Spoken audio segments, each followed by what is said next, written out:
Hey YouTube, today we are running on solar power. Went up into the attic earlier and started rewiring all that 1940-ish wiring that's up there. And oh my god. I screwed up. I screwed up and I cut some things I shouldn't have, so now I've got to get back up in that attic tomorrow or later tonight and work on that some more. But they don't kid you about attics, man. That thing had to be up in the hundreds up in there, man. It's just insane-o hot.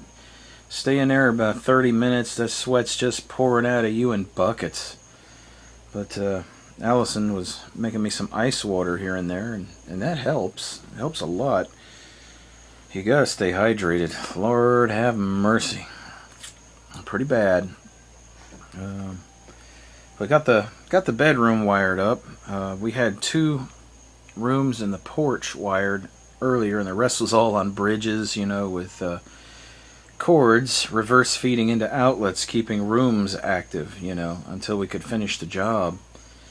And now that things have been disturbed, and I'm not sure what's safe to operate that way anymore, because a lot of that wiring, I got up in there and I couldn't see it, I guess, at first. I was told about it, but I started looking at that wiring, and this all started, my dad brought some wire down here from a remodel job he did, some leftovers that they were just going to throw out, and there was enough odds and ends and little pieces and big pieces that I could finish some of the stuff here. So I got up in there and I started looking over some of this, trying to decide which room I'd try to hook up next. And it's just amazing how rodents can eat stuff, man. There was like some of the main lines that fed the old circuits just chewed all the crap. You had like copper exposed here and there. It's just a miracle that some of it wasn't touching. And it's only in certain places in the attic. The other stuff looks like it had never been touched at all. But it also, oh man, is it a mess up there. Those people, I think wherever they could get their hands on something to insulate that with, there must be 9 different kinds of insulation up there on top of rock wool and every other kind of thing you can imagine. And it's just, my throat and my breathing are all messed up, man. Even with the mask on, those little surgeon type masks, it still managed to get into my nose and into my mouth and down into my breathing channels. And I've been coughing that junk up. You get that crunchy stuff when you cough it up. You know what it is. It's like, oh god. So it is pretty rough go. I got pretty filthy. It's amazing how nasty an attic can get, Uh-oh. Almost dropped it. I've been a klutz all day for some reason. I don't know what that's about either. But right now, because we can't really re-energize any of these circuits, I saw how bad these circuits were. I was like, how the heck did we live in this house without catching it on fire? We were just reverse feeding it, and we had... Well, my uncle had set these cords off to the side and separated the wires so they wouldn't touch up there, the feed lines that were coming up the side of the house from the old breaker box. And I thought all of them had bits of black tape on the end of them or wire nuts, because I wire nutted those things before they were pulled in, but apparently some of them are missing their wire nuts and some are missing their black tape on the ends. So we shut her down. I am now in the arduous task of rewiring the wiring in the attic of a house in the middle of the summer. It's a very interesting thing. It's also very scary because you don't know. You can't see half the joists for all the junk they piled in there. All of this old fiberglass crap, and it's amazing. Just you can't even tell that it was fiberglass insulation. It's all like chopped up and busted up, and there's like pieces everywhere. It almost looks like animals have been in it or something, which is weird because you would think with the amount of rock wool that's also in there, supposedly rodents don't like rock wool. That's what I've been told. it does things to their little lungs, and they kind of die. They destroy themselves by living in there. It's irritating to them, so they don't make homes in it. So whoever put the fiberglass in there on top of it did us quite a disservice. They basically opened the door for the rodents, because rodents love that fiberglass, but they hate that rock wool. I guess in a good turn of events, because the rock wool was on bottom and the fiberglass was just thrown on top everywhere, whatever they could get. The rodents never burrowed down into the rock wool, and therefore never messed up the ceiling, never messed up the sheetrock or any of the joists. And there's evidence of a fire up there. It's scorched, but it's not like burnt. It looks more like soot damage. I got it all over my hands while I was up in there, because you got to hold on to those as you go from joist to joist. You either got to hold on to that triangle, or you got to reach up and hold on to a rafter, to keep yourself from losing your balance. And just a big mess, and a hot mess. Man, I looked like I'd been swimming in my clothes by the time I came out of there. I didn't get a lot done. I wanted to get a lot more done, but you have to just take it a little time. Don't kill yourself doing these kind of things, because in the summer they're hell. So be back up. I'll be back up tomorrow. I might bring the iPod up and show you guys what I'm contending with up there. It's a weird mix, man. There's like that old silver black cotton wrapped stuff from the 40s, maybe from the 50s. And then you got some new non-metallic stuff. It's got a ground. It's the white wire, but it's an older version of it. And somebody rewired it, but the way they did it was, you know how you're supposed to have things in a junction box. When you have 3 or 4 circuits come together, it branches out to the different outlets. You're supposed to use junction boxes for that. They just twisted that stuff. I guess they had one hell of a pair of pliers. They twisted that stuff up where those junctions were. It's not even in a box. It's all twisted up, and it's all like separated apart. So it's holding under the firmness of the wires. There's nothing to hold it separated other than the stiffness of the wire. And they wrapped it. They wrapped it with electrical tape.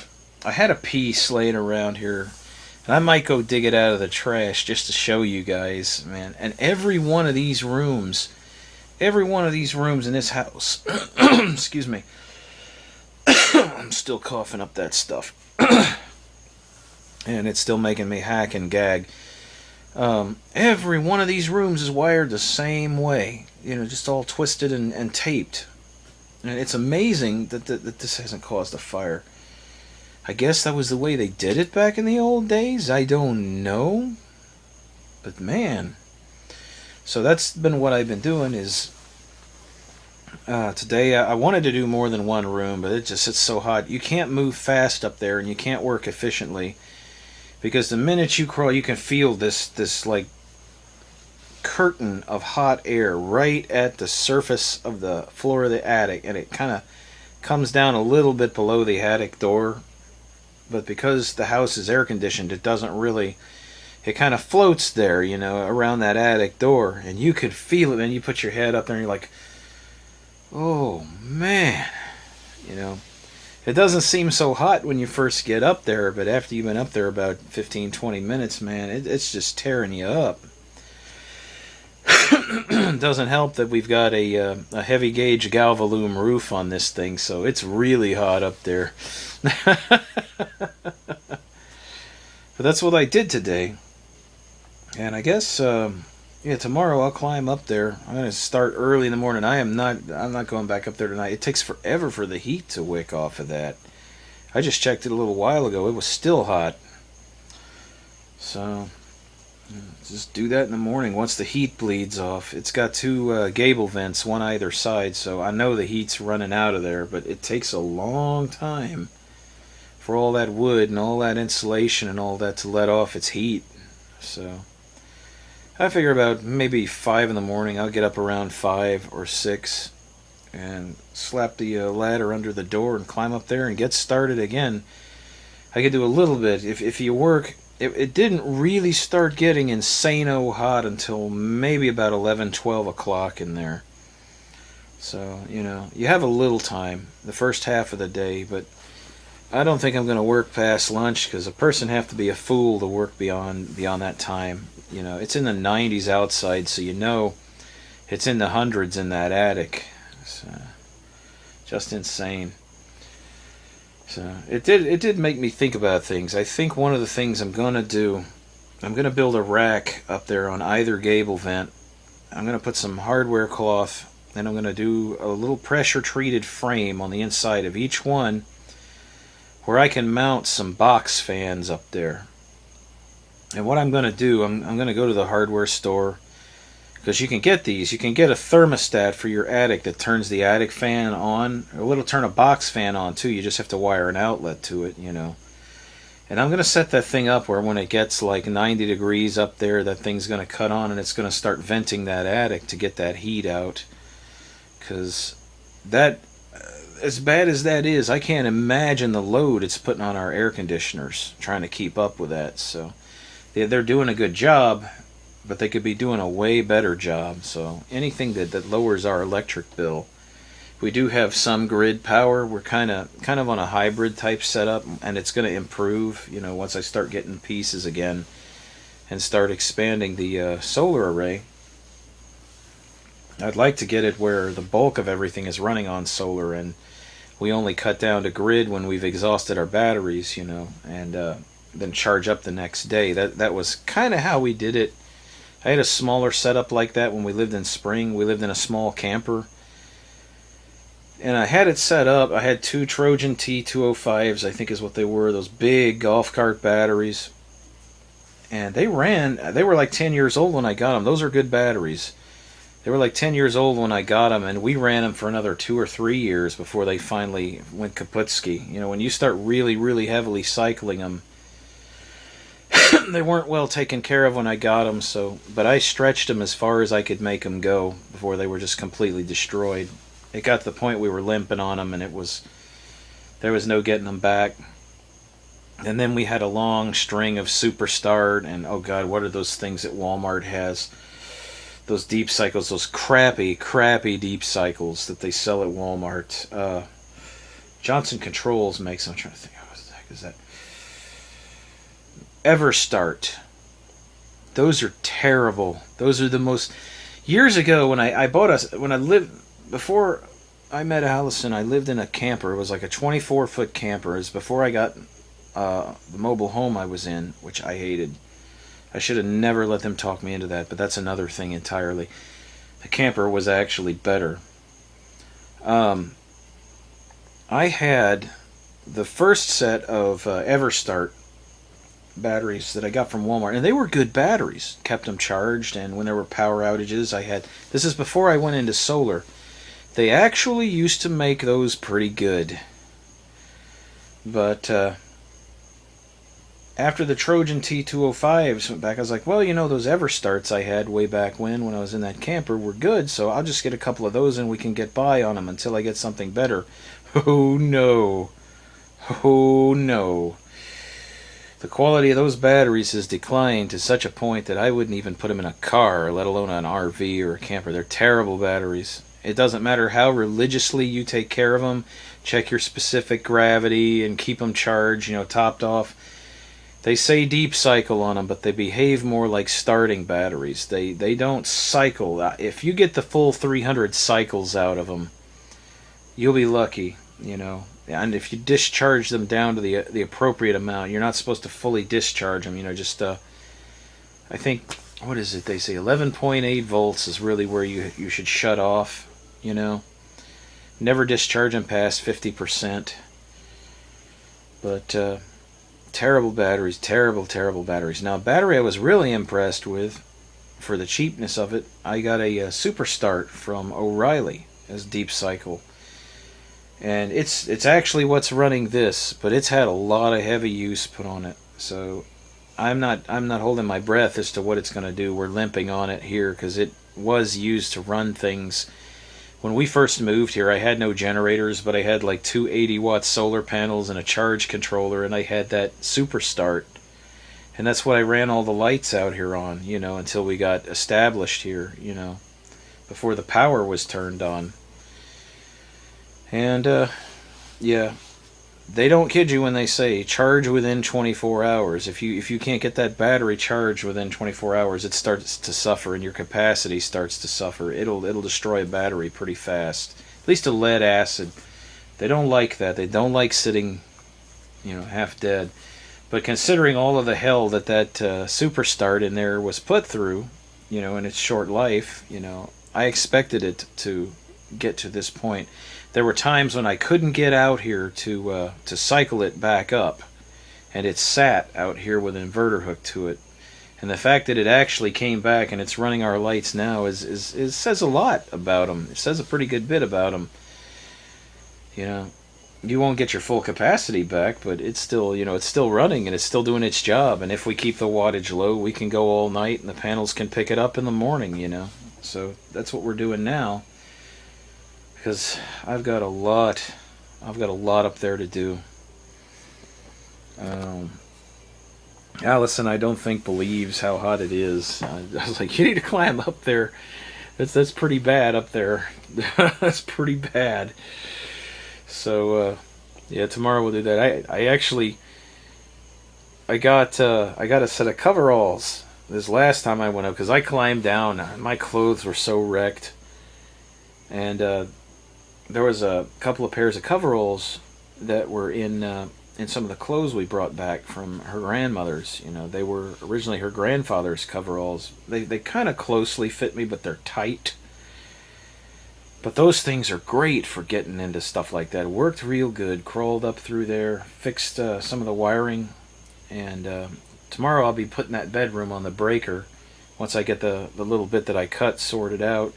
I tested it today and everything works good. I actually hooked an inverter on it on the branch to test it.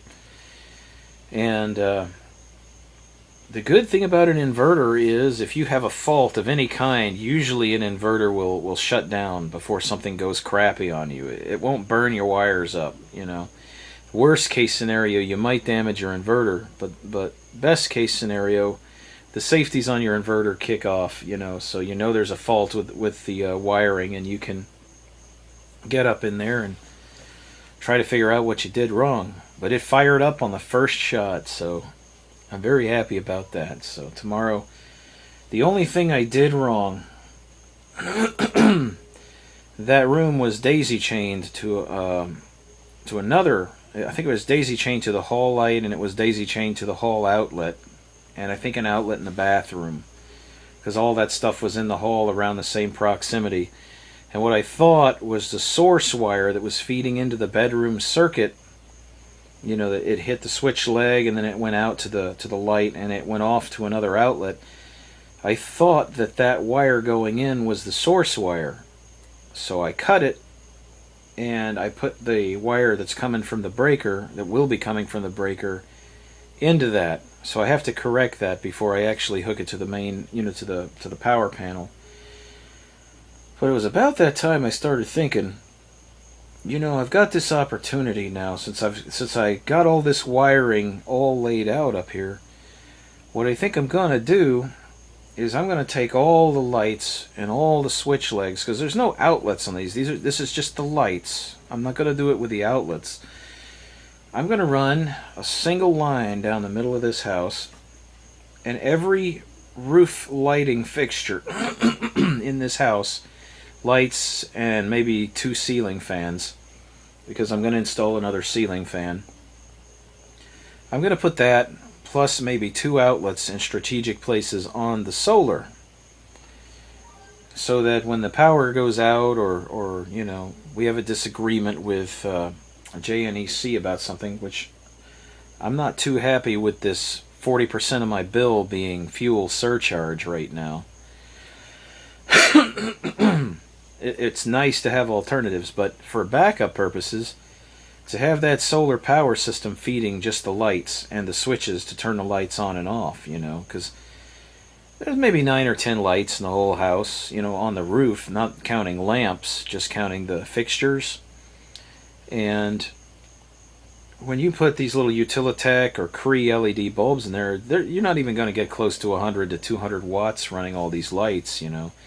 I think a 40 watt equivalent Cree is like 6 watts or something like that, you know, maybe a little less. And I think a 60 watt equivalent Cree is like 9 watts. So, you know, at max, we probably push maybe 120 watts at max.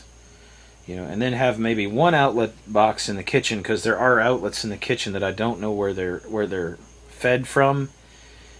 You know, they're not energized, but the wires are up there. It's one of those things where you hook up a room on the far end of the house and the outlet in the kitchen comes on, you know. So I got to figure out what they did there. But what I'll do is that particular outlet, there's one on the countertops in the kitchen. I may put like a gold metal plate cover on that, just to denote that that is a solar outlet when the power is out. You know, that's the backup outlet. You know, it can be used normally because it's on an automatic switch, but when the power goes out, that outlet will stay on and the lights will stay functional, you know. So a lot of plans in the works, you know, a lot of plans in the works, you know, just complete rework of the wiring. It's hideous up there. So I don't know how many, God, how much of that stuff was there? When they did the rewire on this house, whoever the dumbass was that wired this, rewired it, they just took all that black old wire and they just threw it all over the attic. It's in the insulation. It's all piled up. So I started throwing it out the hatch, getting it all out of here, and it's bad stuff, man. The rodents just have completely gnawed it up. And the new wire has some rodent damage. I have to inspect each circuit individually. I didn't think I'd have to do it, but seeing what I saw today, I'm going to have to climb up there and check each and every circuit and see what's been damaged. And, you know, just a safety check. So here comes a rewire job. I don't mind doing it. Actually, it's educational. I'm learning quite a bit about it as I go, you know. I'm learning how not to wire things is what I'm learning. You know, I'm putting all this stuff as close to code as I can get it, which means I have to crawl very slowly because I have like 5 or 6 metal junction boxes. All that stuff is going in metal junction boxes, you know, with stress reliefs and the proper wire nuts and all this. It's all going to be inside, so if something sparks or pops, it's not going to cause a fire. It's just it'll do its little burn up right there, and that'll be it, you know. So, but that's my day. That's how my day went. It's been a very interesting time. You know, there's always a little piece of hair. There's always something interesting going on over here. So, you know, always something. And yeah, that's it. So y'all have a good evening, and I will talk to y'all on the flip side. And like I said, tomorrow, if the lighting is sufficient in the attic to actually film, in the morning I'll come up with the iPod and I'll film all that. I'll show you what I'm actually working on. So anyway, stay tuned, good people, and thanks for dropping by.